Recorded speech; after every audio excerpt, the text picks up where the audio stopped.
I only had like full support. To be honest, was like my mom, like 100%. Like my dad was like going for deco, like till date. Ugandans are very happy doing like jobs, and we have the best work ethic, like the best. But I don't understand watch Twenuma. Like we have the worst, or like the worst self confidence. I don't know if this needs to be told, Simani, but Twenuma, and Yeah. I noticed that like it's really bad. This time around, we caught up with Ishaq Kayiizi, a personal trainer making his mark in Dubai. He shares his journey from working 9 to 5 in Kampala to hustling his way up overseas to being featured in Forbes 30 Under 30. His company, Trainers on Demand, puts people who are on a health journey in touch with the trainers that will get them to their goal. Let's dive in.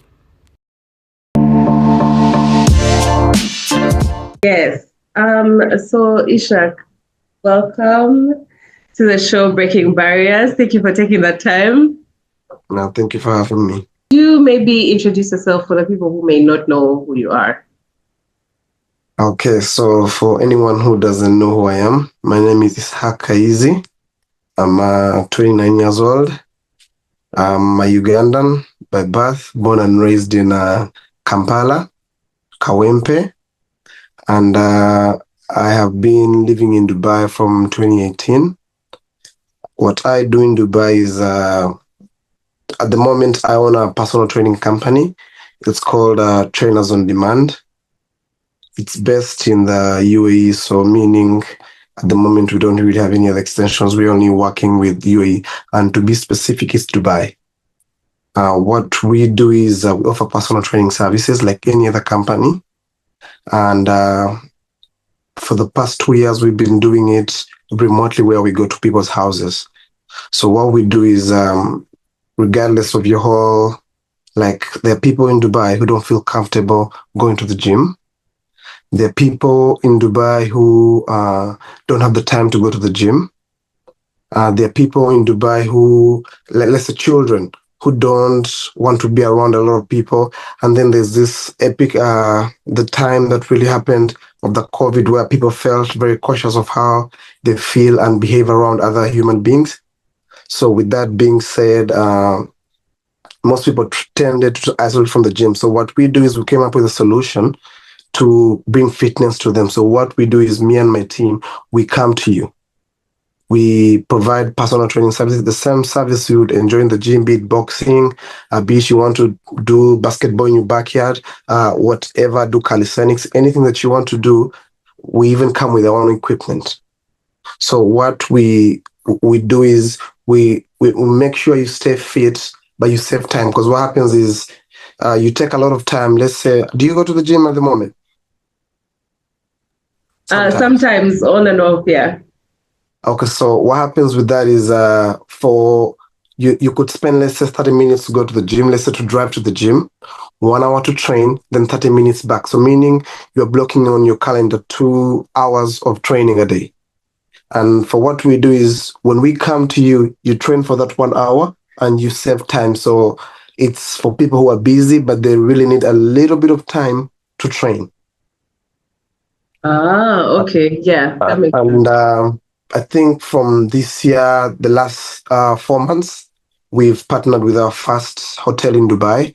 It's called JW Marriott. It's on the marina, where we have deployed 4 personal trainers who are working there full time in collaboration with Trainers on Demand and the hotel. So it's our first physical location. Okay, that's interesting. It's funny that you talk about like the travel time when it comes to going to the gym, because I think at some point for a lot of the people who try to get into like working out, there's that thing of like actually getting to the place. And it's like, yeah, the actual workout is fine and it's like fun and you feel good afterwards. But the getting out of it, it's, oh my goodness, it's a headache. But yeah, it's a bit interesting. It is. At what point did you go to Dubai? When did you move there? I wasn't planning to come to Dubai. The whole thing was for me to try and go to the States or something, because that's what I had in mind, 100%. Right? This happened. We went through the whole, even the interview process and everything. Maybe Ghana. Yeah. So we get that kind of like, rejection, and they're like, you'll have to try again I think it was for a summit or conference, something like that. But then by the time the whole paperwork was done, the conference was like 2 days in. They're like, you won't be able to travel and come back. No, it's impossible. So it was rejected. Then in a very short period of time, I think in like a month's time, I was still mourning and sulking about it. And then I have an uncle of mine here. He's into logistics. He's like the chairman of a few Ugandans here. So he's into like logistics. So he called my dad and told me, I need extra hands. If you have someone who can help me, just let me know. But then I was working in insurance. But I had this whole problem where I used to call my dad every other time. I really need money. I really need money. And it's like, you are really working, but every other time you keep asking for money. So I think there's a problem in lifestyle. So he told him, how long do you need someone? He told me 3 weeks. So I took a leave in my insurance job for 3 weeks, for 1 month, right? And then I came to Dubai to do a job for 3 weeks. The job was logistics, like to get stuff from a certain point, put them in the container, and then register them. So he had 3 people who were doing the job, but with the 3 people, 2 of them were sick, and then the other one didn't show up, so I was the only person doing it. We were supposed to do it in 3 weeks. I did it in a week. I don't know. I don't know how, but I just did it in a week. So I had 2 weeks off, and he told me just take time, just see around Dubai, go meet people, like just try and understand how you can see how the world is different. Like you're so fixated in Uganda, but then things are actually happening anywhere else. Then I got the chance, it's a place called, skipping names, Hamria. It's like that side of their side. So I go, and there's like a shared space. I don't know if you've heard of like shared spaces in like abroad, like bed spaces. Yeah. So I go to that kind of community where now everybody's talking different. I'm looking for a job. I'm looking for this. Like, like people are just come to a point where they're like, I'm done with Uganda. I really just need to find anything I can do. So I come into these communities. Then I start to shift my mindset. I'm like, oh, maybe if I could get a job here, because I'm hearing that the numbers people are saying are fair. Like people are saying, I'm looking for a job of let's say 2 million. But then 2 million was a lot. Like I was earning around, I think 700 dirhams. That's around 700K. Like I'm 12 right? So if people are talking really good numbers, and I'm hearing, I'm like, this could be a point for me, because and the jobs I hear are really like less than jobs. Like I'm looking for cleaners, bumper, such that's like around 1,030K, like tongera zero start every other time, right? So like ngagama nonya mulunana, like waiters, like everybody's looking for something. Then I realized if I'm to get to this point, I can actually find something that I can do. Then I get to I met a gentleman. I'm skipping a lot of things. So there's a friend of mine who knows another brother of mine. So my brother now went back to Uganda. He's like a cousin, a distant one, but we're in an extended family, like distant. He introduced me to, I don't know if you know Nikki Nola, another guy. Yeah, they were in Ajman. They're living in another state, but they're giving me more ideas. Like you could try and do this, try and do that. I think I look for these kinds of jobs. Like try, because I try to if I want to stay here, I really need to find people who live here that I know that may give me better opportunities. Then I go ahead and meet another gentleman called Dale. Then he told me you could get a job here, and that's how the whole thing started. Ah, okay. Why didn't you want to continue working with your uncle? I feel like that would have been like the obvious choice, the obvious path. No, Mm. it's not. Honestly, I did it in a very short period of time, but it was very hectic. Ah. Like it required a lot of me doing a lot of manpower stuff, which is not a problem. But I have to, at the end of the day, I have to put down everything that we have done. So that's why the job required a lot of people to do.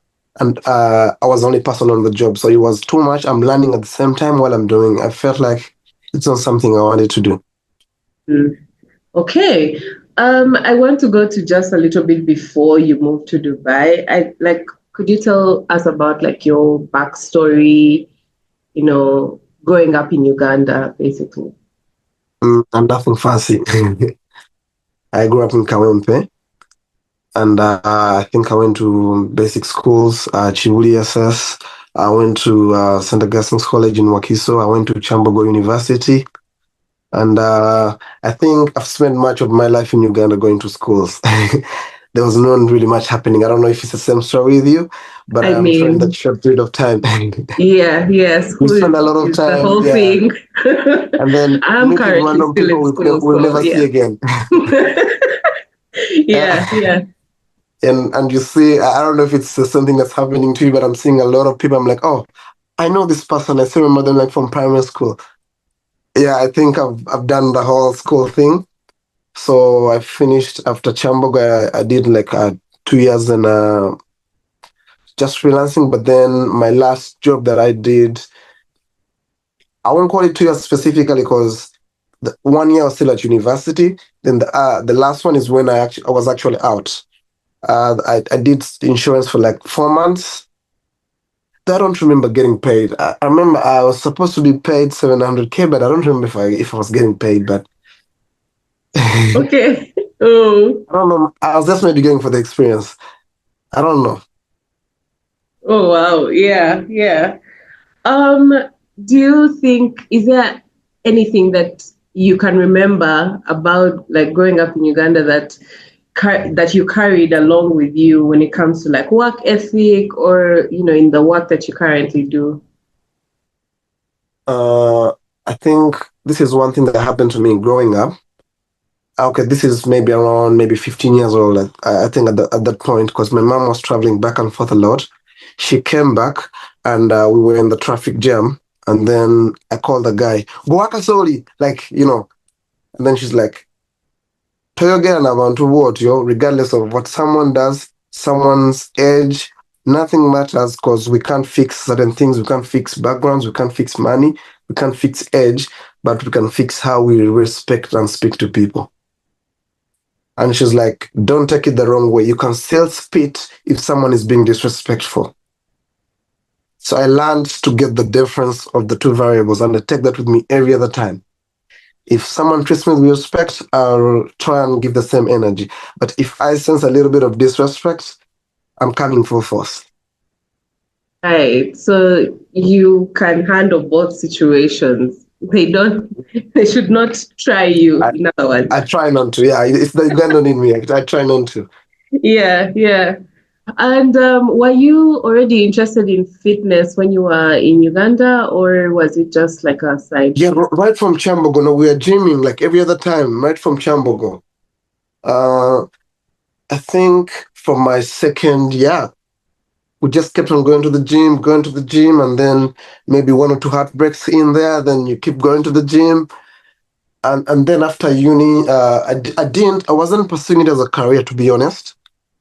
I was only doing it as like gym. And even getting basic knowledge, I had to learn everything I knew here in Dubai, to be honest. Like in Uganda, it's basic. You go, to watch football. We never did legs. I don't remember doing any leg sessions there. Sometimes there was a lat pull down, but we used to just go for the vibe. And then, because the whole thing with university gyms is there are ladies there, so it's an easy, yeah. So that was another point where like we used to like go to the gym every time after university. I took the same thing because when I went to I worked a little bit for a short while at my mom's shops. They're like twin Kabalagala over there, so there was a good gym near the mall. So we used to forgetting the name, Santos, something like that. It's around Kabalagala, so it was a very good gym with very good equipment. So we kept on also going there. Those are also for different purposes, but it was a very good gym. Trust me, don't ask. Okay. Don't ask. Mm. You did mention something that was very interesting, and I think a lot of people can relate to that part of using a heartbreak as motivation to go back into the gym. It's so real. I don't know what it is about being It's heartbroken a that makes you be like, spite. you know It's a what, eh? spite. Let me go and look hot. No, that's the only way. If you don't look hot after your breakup, then I mean, no one will ever notice. Right, That's the right. best way. I mean, it Yeah, depends on how hard it hits you, because sometimes people break up and they're on the other good, like they're really laying it low. yeah. But then there's a point where like the heartbreak comes in and you're like, you know what? I need to work better. I need to eat better. I need to look good. So when we meet at that random party, Hmm. you know what you missed. Absolutely. I get you. So wait, at what point now when you're in Dubai, do you think, you know what, let me try this? Did it start as a side gig? What were you working in by the time you started doing fitness? So when I joined my first 6 months, I worked as like, it was, I think, not to sugarcoat it, because, like they give you titles, but the titles they give is just, it was like being a security guard. Because if you're on access control, but you're like the front of house, it's a lie. Clearly, because if anything happens, everyone comes to you. So meaning, if I'm not to sugarcoat it, was like a security guard for those first four. Because I mean, I was shifted again to another role. I was into managerial, but it was still the same thing, the same employee. So what I did was, but then it was a little bit harder, where we had to do like, when I came to Dubai, you need to understand every job that is here, you need to have a course. Like, so when I went, I scheduled an interview with Fitness Fast. It's like a famous brand here. I'm trying to get another example in Uganda, in Buzinaye. It's like the MTN, let's say, like Bunji Nyo. But at that point, it was like a big deal, because Zari, nga, like it was still platinum, right? I'm speaking of 20, like before COVID, 2018, like 2, 3 years before COVID, when the industry is still fresh.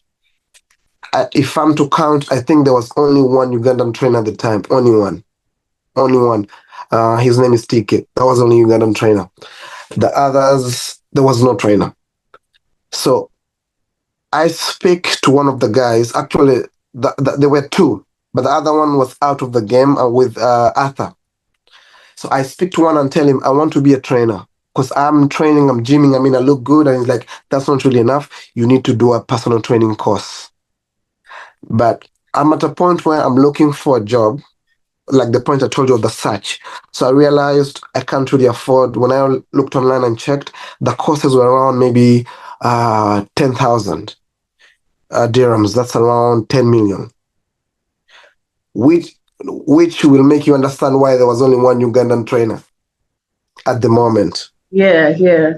Yeah. So I realized I don't have this kind of money. Like, I can't really call home to ask, because I mean, even if it's an emergency, the best they can do is very minimal even at the time. Then I the guy told me, like, don't rush, do what I did. He told me, I took a job with this company as a waiter.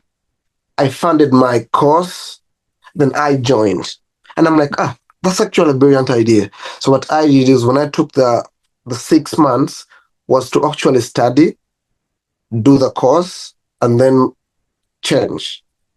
So, but the whole thing, but right now it's a bit different. It's easier. There's online. There's what. Then it was like real university. It was really hard, and then it took us, I think, 1 year to complete. 8 months to 1 year to complete the whole course. Right now, you can even do the course in 6 months. Some people even do it in 4 months, 3 months. Some schools it's now different.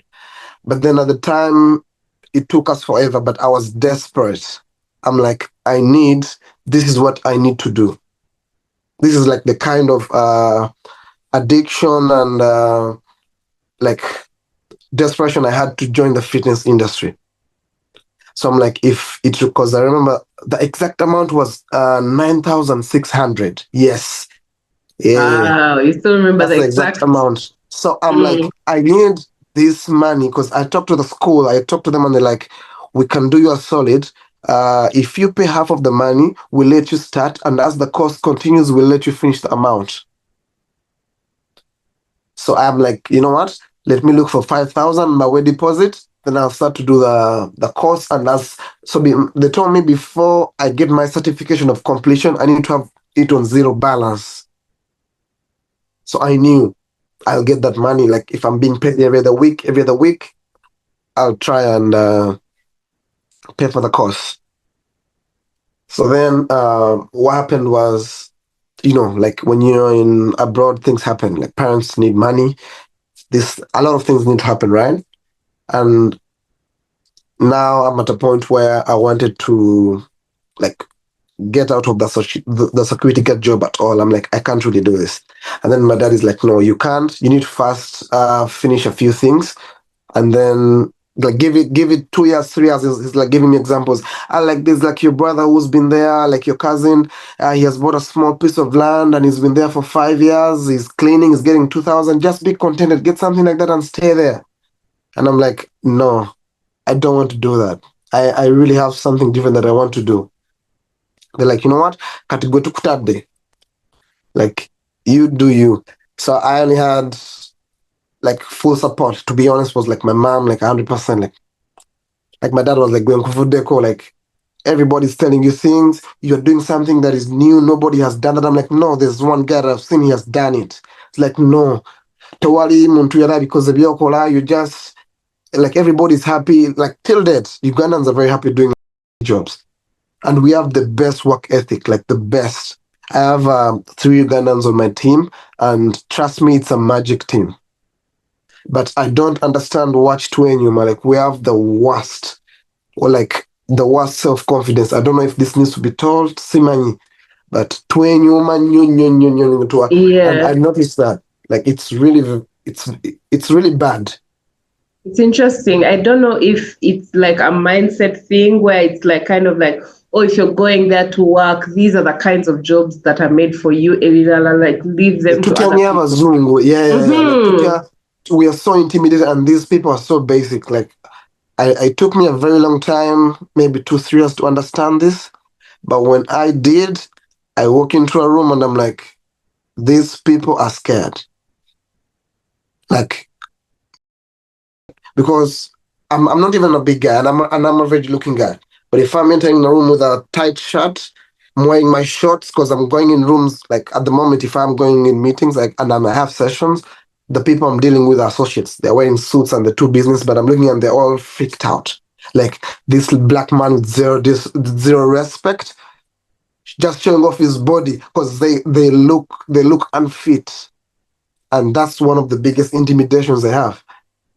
But twali tutianya bazungu, like we see even like the lowest form of white looking people, how they live, nga tutia, like how they behave. It was so basic. And it's still happening right now. Like I don't know if it's something Yeah, you're noticing in Uganda as well, like yeah, still tugulumizanya happening. abazungu. Mm. And Terraina, like any difference. Yeah, definitely. Like it's only skin color, but I don't know if it's just colonialism that's just so deep in our Yeah, brains, but it's that's it. yeah, That's it. yeah. That's the game. Yeah, that's the piece in the puzzle. I'm curious. So, has your dad changed his mind about how he sees your work? Because Now we are good. We are good. I'm the breadwinner. We are good. nice, nice, nice. You know, it's interesting. Every time I talk to, especially like creatives in like the art world or fashion space or what, they're always like they wanted me to do like like a normal job, be in an office nine Nobody to gets anything out of five. normal. Exactly. But like the only point where they cross over and they're like, oh, now we support you is when they see it actually working, when they see the money coming in. That's when they're like, hey, okay, you're actually working. It's not a hobby. Namuganda wona aliyo naye muyambe. Like, Uh-huh. okay. And Yeah. and like to be honest, with this whole like thing of like people being against like the relatives, they see things differently, and we all like in general not even to be blala. Like bagamba, you need to do ABCD, but that's one of the reasons why I don't take financial advice from my family. Not because they have nothing to tell me, but Sichirava.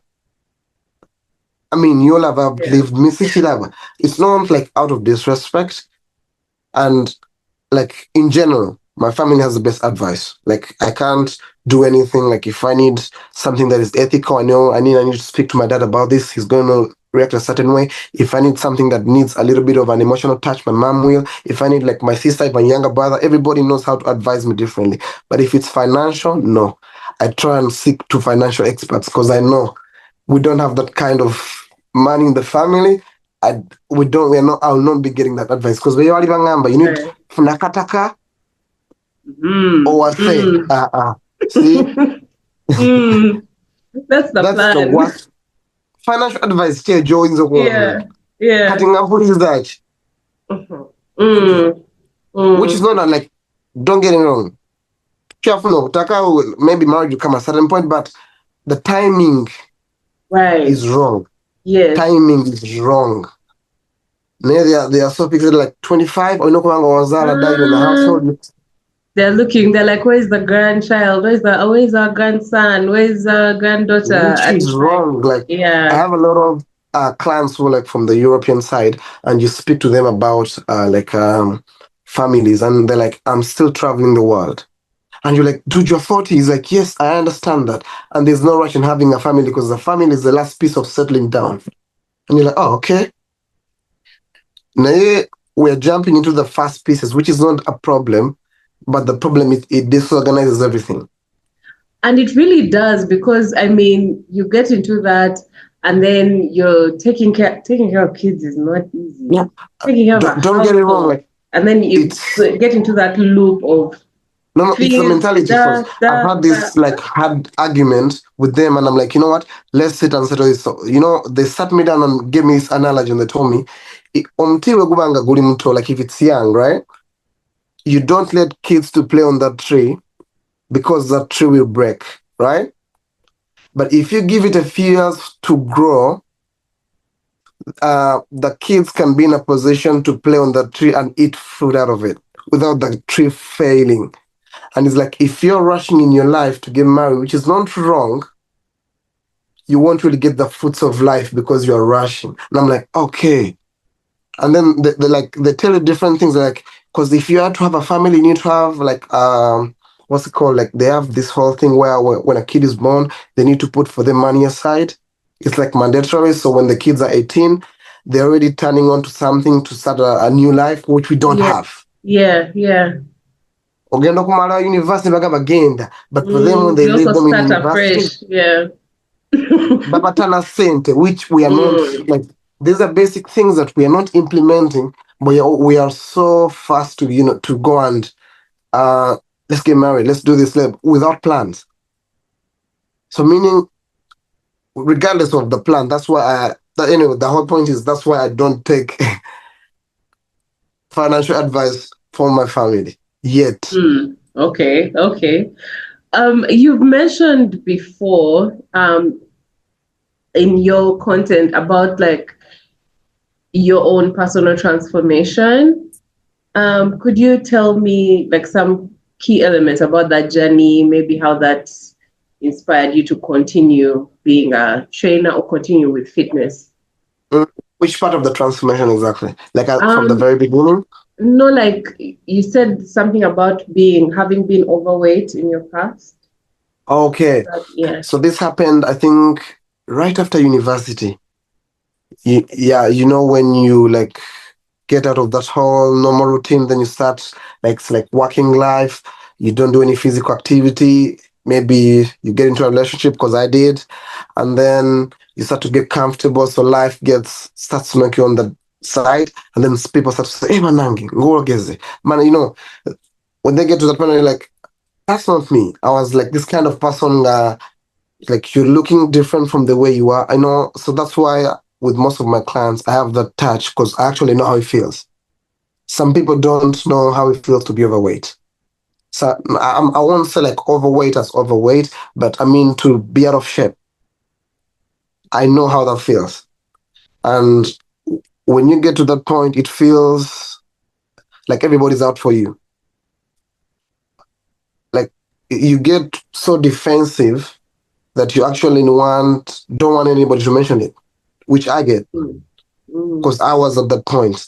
And that was like for me, I'm like, nah, why do I have to be defensive of how? Because I like the way I feel. But even now, I was starting to get uncomfortable in pictures. I can say it now. And Yeah. you know, when people say it, you try to implement change. That's why I was like, you know what? Something has got to change. I need to get to the other side. Mm. And Was there a moment, a comment, or something that like actually made you like be like, okay, let me get serious about this? Or was it just like, oh, you know? no, when I actually realized I think I could make a career of it, I think that's when I got really serious. But the turning point would be when I broke up with one of my girlfriends. Well, I just woke up and was like, I'm done. I started taking like, you know what? Nejeko wire, but I'm not gonna change my mind. I'm done. Yeah. I won't answer your calls anymore. Just don't come to where I stay. Okay. Nejeko wire, and that was one of the hardest the things I had to do because it was very painful. Mm. But I was like, I'm done with Sugenda Kudam. So that point of feeling lonely, feeling sad, and conversations with Messe, alcohol. So I figured, you know what? Let me turn to something else. I'm losing it. What were some of the challenges that you faced, kind of when you were getting into the space of fitness in Dubai, like establishing yourself as a trainer?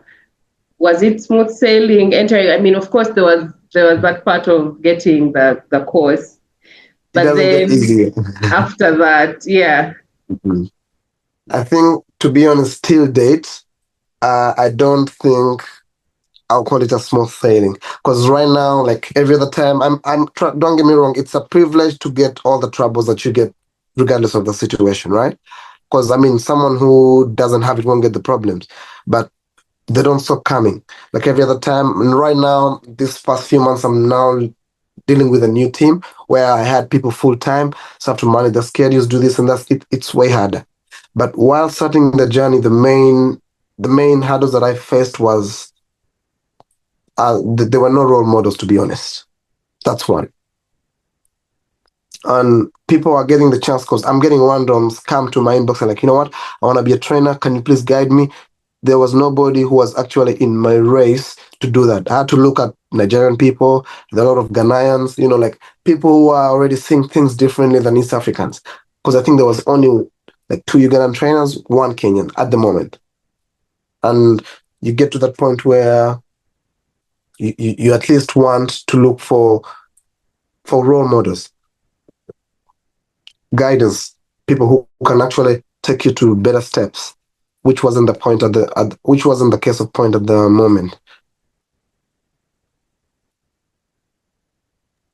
And how did you deal with that challenge of not having anyone to look up to? I joined the You gym. just had to No, I forge your joined own Zoom. territory. Okay. So what I did was I joined.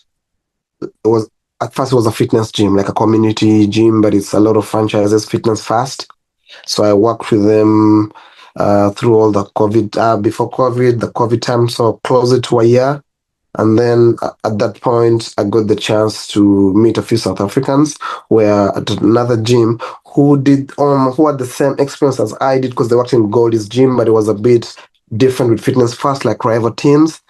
So these guys told me, how much you earn? So I told them at the moment, I was like very proud. I'm earning 3,000 plus commission. So that's, I know, 3,500 at the moment plus commission is like, they're like, okay.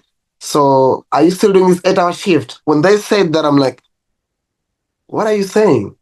Like, do you guys know something that I don't?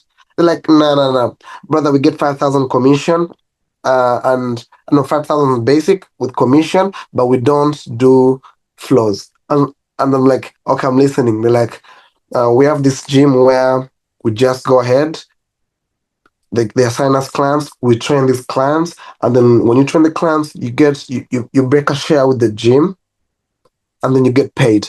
So you get your basic of 5,000, you be around the gym for a few hours, and then you get the commission.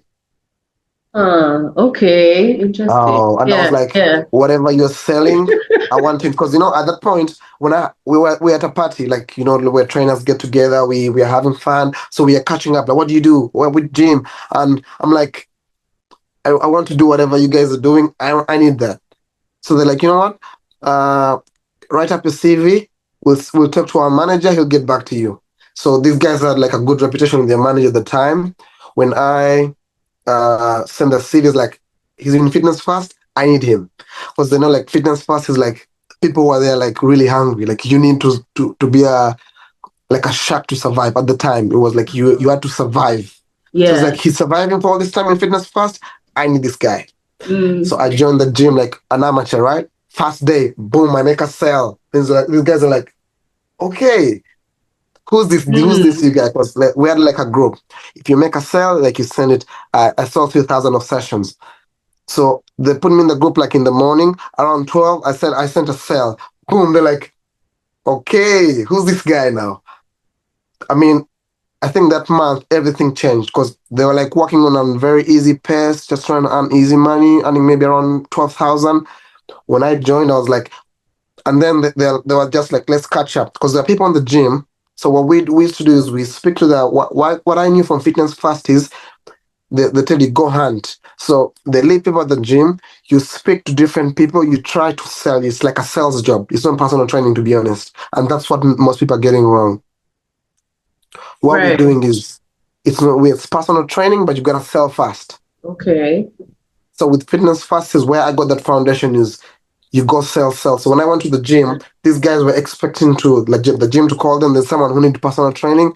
I just went to the gym and spoke to people, and I came from an environment where people were slightly like struggling to a gym, like a hotel gym where people actually rich. Someone who's renting a villa of let's say 100,000 a month. So Right. that's like 100 million in Ugandan shillings, if you know Yeah. what I'm saying. So Yeah. if it's 3,000 of session, it's nothing. So I Right. spoke to a few people, and at 12, boom, I had a sale. They're like, okay, Hmm. now we need to go to the floor. I think I pushed them at that point. Uh, that was the highest month I think I've made money in my personal training career, like as a personal trainer. I think I made around maybe 28,000. Oh. Was like, trust me, in 1 month. And the guys were all like, we need to watch out for this new guy. Who's this guy? Because I think it was around five Yeah. guys. Yeah. Oh, that was the time I Okay. think that was my turning point. That's the time my life changed. Yeah. Yeah. Because How long did you work with them? I think around closely to 8 to 9 months. I think around that time a lot was changing. Like I'm starting to meet rich people. Like when you get to a point like in Uganda or Tulim survival mode, like we're in survival mode the whole time. Mm. So we know how to survive. And when I'm around these rich people, I'm in survival mode, but they sit as street smart. They like it. Right. So yeah, so I'm getting this type of clientele. I'm training a few celebrities here and there. So it was becoming like a lot was happening in that short period of time because it was a hotel gym. Meaning when all celebrities are on vacation, they come to this place. And that's where I am. So it was like a lot was happening. We reached at a point where the South Africans had a problem with the manager. So they left. When they left, everything started to crumble. Because I also picked interest in like doing my own thing. I'm like, you know what? I think I'm too big for this now. Like, let me try and do it my own way. So I had to also leave and take my Yeah. clientele with me. I think that's when I started like freelancing. Okay. Is that where trainers on demand came in or started up, or it was still a No, but little then bit I was a after? lone wolf. I was just doing it by myself. And then with trainers on demand is what happened is over the years people have been like coming to me for consultation. Like I want to become a personal trainer. What do I do? So I guide them through the courses. I want to join. Like, do you have any recommendations? So I pass them to my past managers. I try to make sure I help a few, even if it's not Ugandans, Africans. Like it has been many Africans who like get in touch with me. Like I really need help with this. I want to advance. So I can't say I've helped like everyone, but I've helped most people who even have like everyone I help. I tell them when you get the chance, try and help another person. So I won't say like I've been doing this my own self or I'm the best or anything, but when you talk about the best people, they know who I am. They know I've been helping a lot of people. Yeah. But that being, I tried like with how trainers on demand came in mind is I was like I'm getting clients, but now I can't really book them on my slots because I got busy. So what I do is like I speak to you and I'm like, you know what? Let me get you a few clients. Uh, they want training this time, this date. So I was like a pimp for trainers, but I'm doing Yeah. it for free. Oh, Then I okay. figured, yeah, because I'm like, you know what? We're all in the struggle. You're struggling with this client. I'm like, I can't train you, but I know someone. I'll give you someone who's better. Come train with them. So Yeah. at some point, I'm like, you know what? Why don't I just create a company, Right.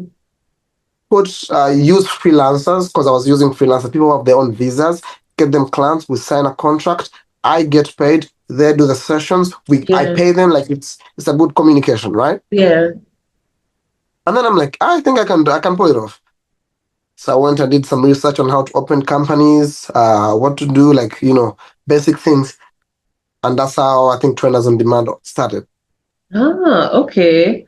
At what point is this? What year was that? After COVID or After COVID. yeah, With like COVID, I think I was transitioning from fitness first right. to the other gym I told you about, Instabody, the one, the hotel gym. That's the COVID time, right after Mm. COVID. Ah, okay. You've mentioned though with working out at the hotel gym, working with high profile clients, celebrities and stuff like that. I wonder how they differ, celebrities and like regular like civilians. What's the difference between training the two? You'll actually be shocked, right? Uh, the celebrities and the rich people, they don't require any kind of attention. Like, they don't, like, everybody treats them like with a spoon. Mm. So when you actually give them that kind of, like, I want you to do this, like, they like it. They The respect you demand, the more. challenge. Yeah, they respect you more. They are, I think, because the few I've gone in touch with, they have been taught how to like respect people's self-discipline. They're the most humble people you'll find. I Right, think, yeah, I think the richest people I've met, most of the celebrities, they are if they meet you on the first day, they'll act like they know you their whole life. right. They Ah, have okay. that kind of like, the gaze that they pull with you. Like if they Right. like you, Yeah. someone will think they actually know you because I've been to a gym and and the celebrities come like, oh my God. People look at you like this guy, they're like, hey, okay, coach. And they like it because Yeah. they know like this is my guy. And to be honest, they really they're more, not all of them. Some of them have it depending on how someone is brought up, but the few I've met, they actually like to just be treated as normal people, but with respect. Because Ah, that okay. varies. They need their respect regardless of how they're treating you, with Yeah. respect. Yeah. Is there like an extra pressure that comes with working with them or Ah, yeah, mm. 100%. You don't know if he's going to get pissed and, you know. So Yeah. even the jokes are limited because, it's a Mm. whole, like, it's a persona. Like when you're training, I can't really be like 5 more, 10 more. It's like what we do is we are creating a relation in someone's life. I know about your dog. I know about your family, your relatives, like, everything. It's like a therapy session for them. Right. So, Right. but with these celebrities, you don't know the kinds of jokes that you bring on because their lifestyles are different. Mm. They do rich people things. So Mm. anything that you may find offensive or anything, they do it. So it's very, very limited on how you conduct, how you move, but they like the challenge. They like the challenge, Okay. 100%. Yeah. And I'm also very curious. I don't know if it's crude to ask, but is it is there a separate rate card for like the high end client? or is it standard? No, depending. So what I usually do with the high-end clients is I charge them a slightly linear package because they can afford it. Their problem is not money. Some of them, but what we get from them is way much more than just what they pay. Because if I'm training with you and you post a story, most of your followers will come to my profile, and that works magic. Yeah. So some of them don't even care if they pay or not. But trust me, if you tell them the session is free, they'll give you a big tip. I've had someone, it was one celebrity, I don't think you know them. It's his Cash free marketing is a big guru on like stocks and all that. Okay. He was also in the crypto game, but not very much. But he's a rich guy. I told him I'll train him. The first time he arrived, like from the UK, I trained him twice for free. Told him I'll train him for free. He didn't like it. So on his last day, because it was only for 3 days. On his last day, he told me, you know what? Where are you, brother? I told him I'm at the gym. He's like, you know what? Whatever you're doing, drop whatever you're doing. Come to Dubai Mall. So I go to Dubai Mall. He takes me to the Apple store. And he's like, this watch, I bought it for you. Take the watch, and Yeah. you've been on something for free. I want to give you a watch for free. It's like I don't want to disrespect the service, but I don't want to think you gave me a freebie. They don't want free things, and that's the only way you can approach them. You know what? I'll have to offer you something like, no, I want to pay, because that's the whole thing. Yeah. Okay, interesting. Yeah. I mean, you're also known for emphasizing like integrity and transparency with your training. I don't know how those values, how they shape how you interact with clients and even how you design like your programs. Can you tell me about that? So what we really do is directly like to our clients. Their type of trainings. If like based on not only on me, if I look at my trainer stories and I see how their clients are training, I can tell it's them who did the session. Because we usually structure whatever we feel comfortable with, right?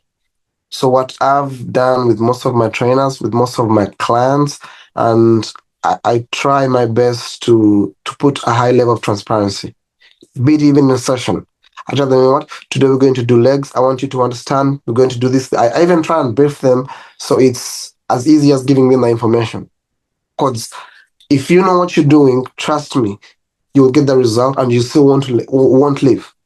Because I've had clients who train with me for a short while and they're like, you know what, I've been doing it myself. I know what I'm doing, but I'm not enjoying it. I want to train with you.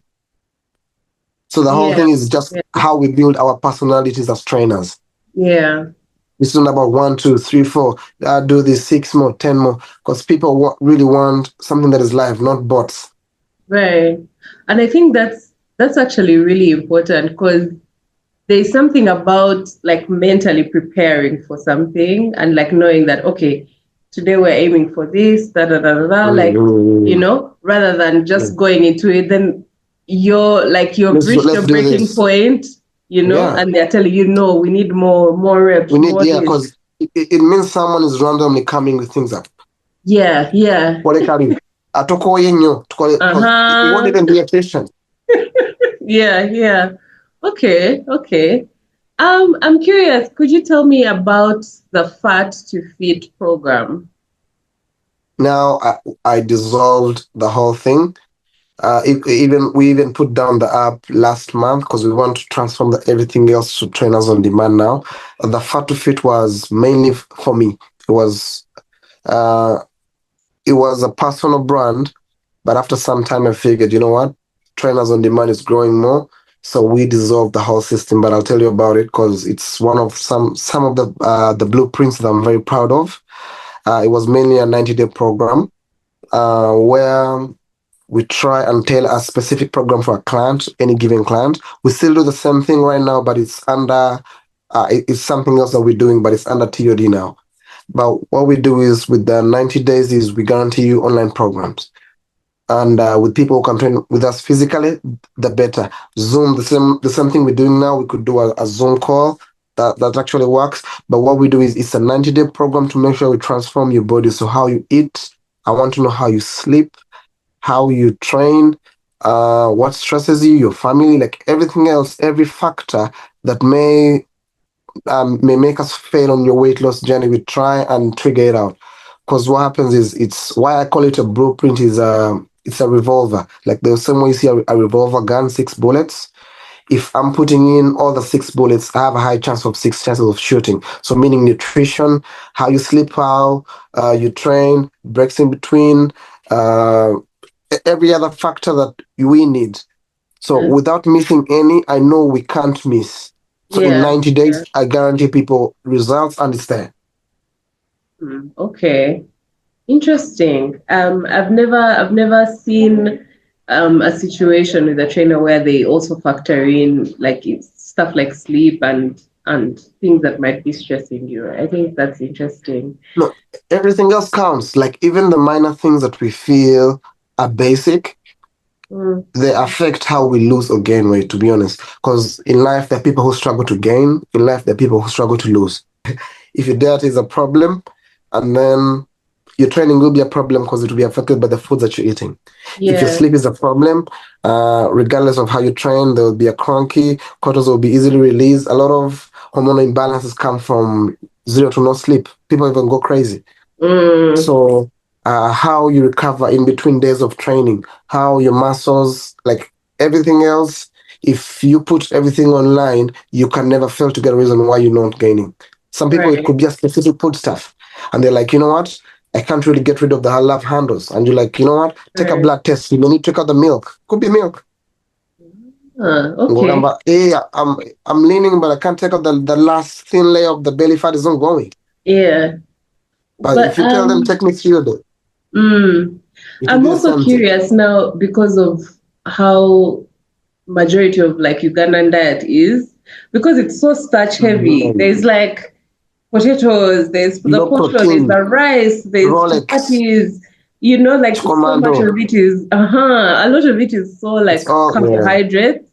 So what would you say like to someone who would want to like transform some parts of their diet, especially like keeping the Ugandan diet in mind?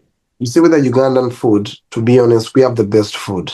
I don't think anything tops that. And that food, the fact that it's organic, it's grown through like the way it is, it's so easy to lose weight on a Ugandan diet than any other countries here. Because when you like, I don't know what happens, but when you step on the plane and go to any other country, you start now to think they're processing the foods, they are injecting things in the chicken, like they're doing a lot of funny things. And then the food is supposed to be organic, but it's still not organic, which we don't have as a problem in Uganda. So with Ugandan, once we fix on the macro part, I'll minimize this and this. It's so basic with Uganda. It's so easy if someone actually wants to transform than any other place. Because I'm sure you've seen men. Let's just to be in that perspective. Even musicians or anything else. But you've seen people who go to the gym and they look better with a shitty diet in Uganda. But trust me, in these countries, it can never happen. It can never happen. Okay. This whole thing of you can't outwork a bad diet, I think once you step in Africa, it stops. Because like something very heavy, and it's gonna look ripped. Yeah. Here, you can never do that. Interesting. Okay. Okay. So with the difference is how our food is. It's so organic, still fresh. Like there are things that we take for granted, like that's like a privilege. I understand it's a lot of carbs, but trust me, that is something that your body can easily break. Because what happens with dieting is there are saturated and non-saturated fats. So I understand with Ugandan food, it's a lot of carbs, but don't get it wrong. Even the Japanese, they are the highest. It's the healthiest country with the highest carbs. Right. Yeah. So carbs is never the problem. Never. It's the high amount of carbs. And then if someone has a high metabolism, trust me, carbs will still not be a problem because it will be easily broken down with the body. And what happens is if you're eating organic food, your body has a high chance of having high metabolism, a high metabolic rate. Which doesn't happen with the low food stuff we have here. Like everything with how it's made and how it's brought to your mouth is so fast in Uganda that it's not in any other country. We take Yeah. months to get the food. Oh, okay. Oh, interesting. I'm also curious to find out, do you have different kinds of programs, or do you shape your programs differently for men versus women?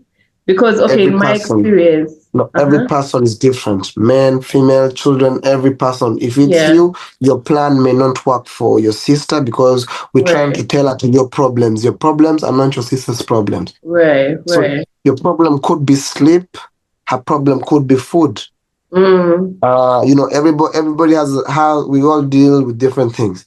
But if we mm, understand what's your problem and we fix that, so she may come to you with her problem, but having other things that are not yet fixed. That's why we try to understand each person individually. That's why it works. It's okay, not general. okay. Yeah. Okay, because the reason I asked that is because like you know how women have like that cycle of which, like, let's say energy levels may not be the same all the way through the month. Yeah. Strength levels could not be the same all the way through Yes. the month. At least from what I've seen with trainers in Uganda, it's a female trainer who would understand that part where she gives you a weight and last week or 2 days ago you were lifting 15 kgs, but now Yes, it you can't can't be even lift, live. like it cannot carry. But I know like we with actually guys, had this they would be conversation like, yesterday. like guys Yeah, I would be know. like, no, no, no, no, no, you did it, you can do it, you can do it. And it's like, no, I literally can't today. Like, but for when I was, with a female trainer, she was just like, oh, okay, then just exchanged it for like a 7.5 and it was fine. Like it wasn't a big deal. So I was wondering if it's something that like you consciously take into account. And no, the problem for that is it's not even the trainers, it's Ugandan women in general. You can't voice out the true emotion. Because if you're feeling you can't exercise, just voice it out. I can't really do much today because I'm on the time of the month. Most people shy away from that subject, which is a very, very sensitive subject for most women because the moods change, the hormones, they're in balance at the moment. Uh, she's at a point where she's feeling not the best version of herself, even if she is.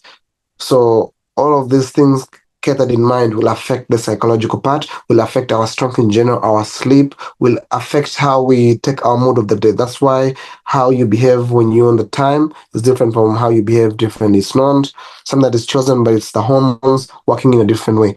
And what we try to neglect is the hormones affect how we eat, affect how we exercise.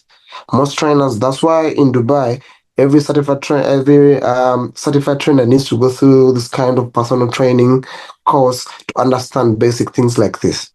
But we are taught and we know this consciously, which may not be the point because most trainers in Uganda are non-certified. So which we haven't been provided as information to regulate it's not still taken as a profession in Uganda. But in other countries, people take it serious. So you need to have certification for that to train Yeah. because I just can't jump on any person and start training them without understanding them. Mm-hmm. Ah, okay. Interesting. Interesting.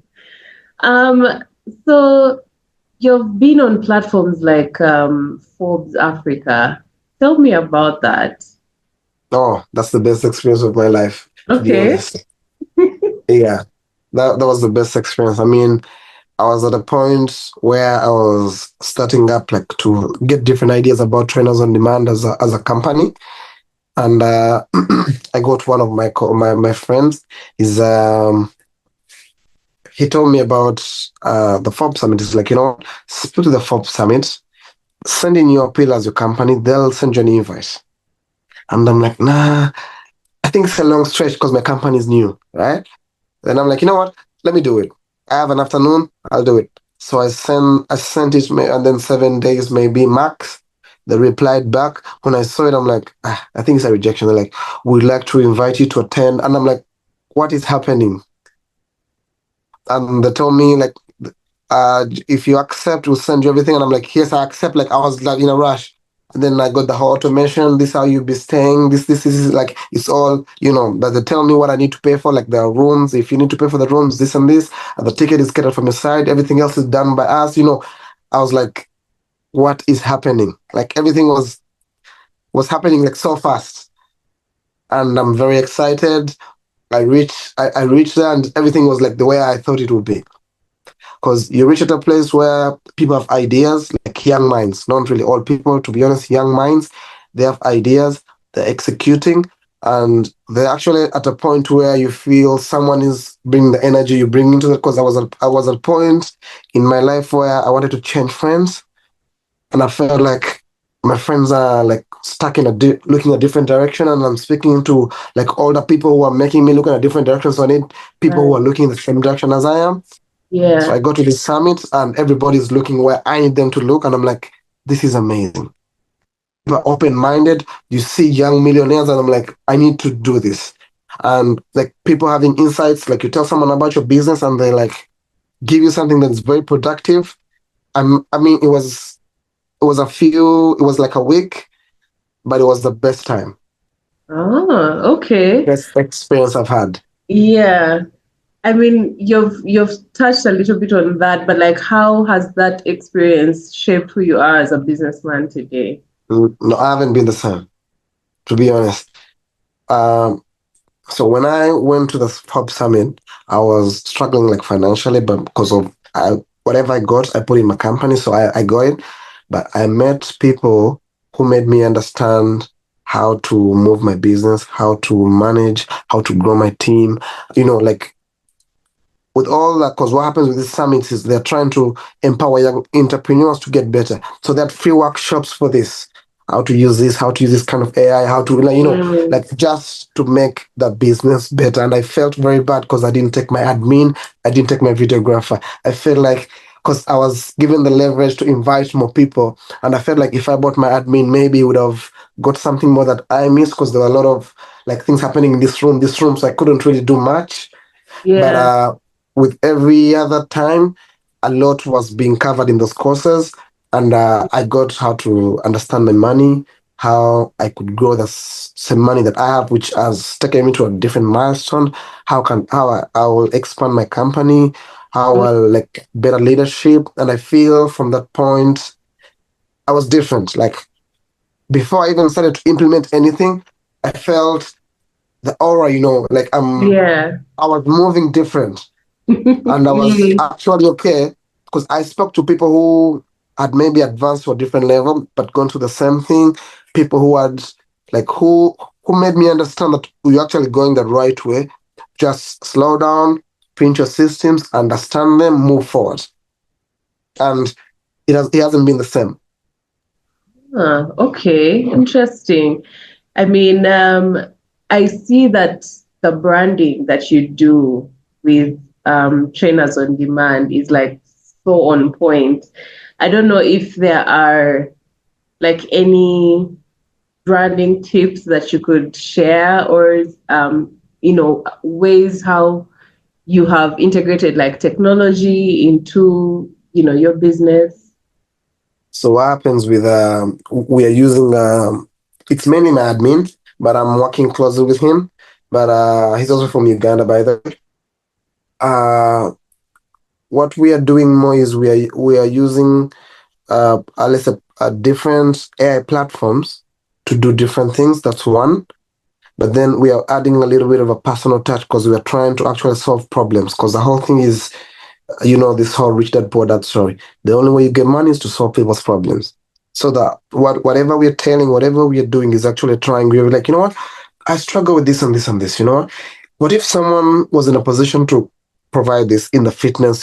So we are trying to trigger the same client needs as per like debt. We are trying to stay at debt. That's the main and different thing we're doing from any other companies that is trying to set us aside and actually giving us a little bit of head start. Yeah. Okay, interesting. And then the branding part of it, could you Yeah. touch a little bit more on that? So with the branding, uh, Let me see. What I feel different is I don't know if it's the product itself, because what we do is it's different, right? We are branding ourselves separately from any other personal trainers, because what every personal trainer is doing is they're staying in the gym. So Right. our own personal touch or personal branding in that way, like regardless of like the aesthetics, our inside, let's say, module or our marrow of how we usually call it is our marrow of branding is we are trying to separate ourselves from our competition. So we are doing things differently, like any other person wouldn't do. Uh, I've met a few trainers who be like, I can never go to someone's house to train them, but that's where the money is, Right, right? right. And Mm. and then with Dubai is everyone is we want to order on the phone Talabat, and that's where our company wants to take it to the point where someone would actually train online, because we are I got this idea from the summit anyways, but we are at that point where like if I want food, I can't really go out to the supermarket, it's too heavy. So I'll just order something in 30 minutes, I'll get the food. Groceries, something. If I need my car fueled, I just order on the app, the car will be fueled down there. I don't need to go to the gas station because I hate the queues. If I want my car washed, something. If I need a maid, like everything else is going so to that point in like Dubai. So we are trying. So why, if you need a trainer, do you need to go to the gym? So we are Mm. creating the exception where Yeah. we can actually come to you. That's the Mm. main thing we're doing as branding is putting ourselves aside from any of our competitors. Ah, okay. Interesting. I've seen you stated somewhere that you want to be the world's best fitness coach. How is that I'm journey? Like, still on what are that. the steps you're taking to get to that point? I'm building a community at the moment. And you can't really climb by yourself. You can use a ladder, but it always breaks. But if we are creating communities, that's one thing that will set us different. So I'm building Yeah. communities through the monthly challenges that I'm doing. At the moment, we're going for the Dubai Fitness Month, so we are trying to make sure we do 30 minutes of Mm. workouts for 30 days consistently. So Mm. these communities are what make or break people, and I'm leaning more on that to be the best I can and make sure I inspire others and try and just get the best out of it. That's one of the ways that I feel will put me different, because everybody else that I've met in the fitness industry wants to do it by themselves. We feel Mm. we're lone wolves. Like I Right. want to do it. Yeah. Yeah, but it's always better we move as communities, as teams. So that's one other thing that I'm looking more on, and that is setting me aside at the moment. Because I Mm. understand there's trainers on demand, but I was a personal trainer right even before this. Ah, okay. Um, I'm curious what you would think. Okay, you've mentioned earlier, you mentioned something about how, Ugandan trainers may miss that little thing when it comes to the extra information, the training, like the professional training. Do you have any other thoughts about like sports or the fitness business in Uganda and how? Yeah, to be honest, I think I've told Hassan this before in one of the interviews I've had with him a while ago. I don't know if it's 2 years, but I've told him I'm in a position where I want to change the fitness industry and how fitness is perceived in Uganda. And I still want to do that. I haven't changed or done anything different, but you need to start somewhere to grow. And me starting from Uganda to grow, I don't think it's the best idea for me.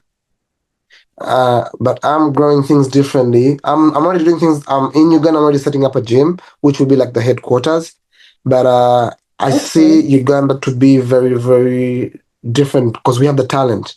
So Yeah. if we try and implement this, I think if people have the knowledge, if schools can be done, where people can just get basic certification in collaboration, obviously with ministries, where you can't work in a gym if you don't have this basic certification. As simple as that. It's Mm. as simple as implementation, right? Things as improving facilities, because most of the places that I am looking to expand, if I'm given the chance, they don't have the facilities that I need, right? Yeah. Collaborating with universities to make sure at least they have a good working health community. Like those are things that I would love to do for my country, things that I would love to see develop in my country. I don't have the connections yet. I mean, I have a few connections, but I don't have the finances to do this. Speaking to a few basic schools. I'm working on a few projects this coming year where I'm trying to make sure these schools can have fitness, like a PE, a real PE where there's a gym and they're actually training to give quality, let people try and understand this kind of route. Because we all Yeah. do like football, this, but we are ignoring that part of the gym. And as Yeah. we grow, I can't even play football anymore, but I still go to the gym. So these are foundations that we're not building. So I'm working with a few things that I'm talking to a few people, and I have a bigger vision for the fitness industry in Uganda, and I feel I'm going to play a big role to change how fitness is perceived, how people treat the gyms, um, even in general, even in a basic gym, like who goes to the gym in sandals? I mean, it's so basic, but you don't do that, right? So how we see fitness in Uganda, I don't think it will be the same in the next 5 to 10 years, honestly, from my Mm. perspective, because a Yeah. lot will change. I think, moving to a completely new country to work, I feel like has such a big mental toll. Like you've left your friends behind, you've left some of your family behind. How do you navigate that? Don't you ever miss home? Like how do you deal? Uh, I usually come home a few times a year. I try to visit my Okay. family. Sometimes my family is here. Like in December, my mom will be coming as well. My siblings were here a while ago before they traveled abroad. So I get Okay. the chance to meet, to go back and forth. With the friends part, to be honest, I have friends, but we make friends anyway. Like Right. that was just a matter of circumstance because if I'm even to see them now, we don't really have much to talk about. Right. Right. They are living in different worlds. I'm living in a different world. So we are cool. If I see them, we vibe. But it's not Mm. something that will make me homesick that I really need to go back to my buddies and, rub shoulders. I don't think that is Yeah. like the point. But the ones who have kept relevant till yet, I keep in touch with them. Like I feel a while, once in a while we speak and we okay. Like when they come to Dubai, I try to show them around a few days that I'm free. And Yeah. but the others that I don't see, maybe they send me around random messages, be it Instagram, Facebook, where I try and Mm. not to be arrogant, I reply back, but it's not something that would make me feel homesick. It's mainly the Yeah. family. Okay. It's nice that you still constantly like visit Uganda and stuff like that. What are some of your favorite places to visit when you're back home? In Uganda, Hmm. Hmm. Ah, speak of it. That's a good one. In what perspective? I don't know. Like I think there are some for some people it's like, oh, I have to touch base, at the village, I or know I like to the go to like safari, or I like to go to one this thing that I enjoy particular is the restaurant. Rolex. Fast things fast with the Ah, Rolex. classic. Yes. Yes. Nobody makes it better than the Ugandan Rolex. Every time that I get to travel, I tour Ginger and I see a lot more experiences than I do. I've got the Yeah. chance to do the Western tour as well, but I haven't done the hike of Rwenzori, which I'm planning to do if I get a longer break from whatever I'm doing at the moment. Mm. Uh, I haven't been to the north much. I think the last time I was in the north was when I came before I even left Uganda. I haven't been to the north much. I would like to, experience a bit more on that. What else do I enjoy in Uganda? The family. The family. I mean, that goes without saying. But every time, I like to hang out with my mom. She's one person who I feel is like she's on my team. Like regardless of how bad something is, how bad maybe fuck up, like she's someone who I feel comfortable telling her, you know what, this has happened, and she'll give you very good advice at the moment, Yeah. regardless of you're in the right or wrong. So she's someone who I feel comfortable celebrating a lot of my wins with. If the day I had my first employee, she's the first person I called. I hope my girlfriend Aw. doesn't hear it, but she's the first Yeah. person I called. When I got the chance to like all my first friends, I mean, I've been sharing them with her, Mm. and so when I get the chance to hang out with her, we have the best time. Okay. Ah, that's nice. Is there a piece of advice that you'd give to a Ugandan who is like trying to break into the industry? Okay, that's a good one. Mm. Now, this is something that one of my mentors likes to say, but I'll just pass it on. Hope it reaches the right ears. Is we have been taught so much what we can't do from other people's ears that we think we actually can't do. Like everybody else will tell you you can't do that, you can't do that, you can't do that. But there's one thing that if you feel in your mind that you can actually do it, you should go ahead and do it because you actually can. So it looks like we may have lost Ishaq on the call, but this has been an amazing, amazing chat because I think we really got into the nitty-gritty when it comes to the topic of fitness and training and business and like making it out there. And so, yeah, I think his story has been one that is very interesting that you can pick a lot of nuggets from. See you next time.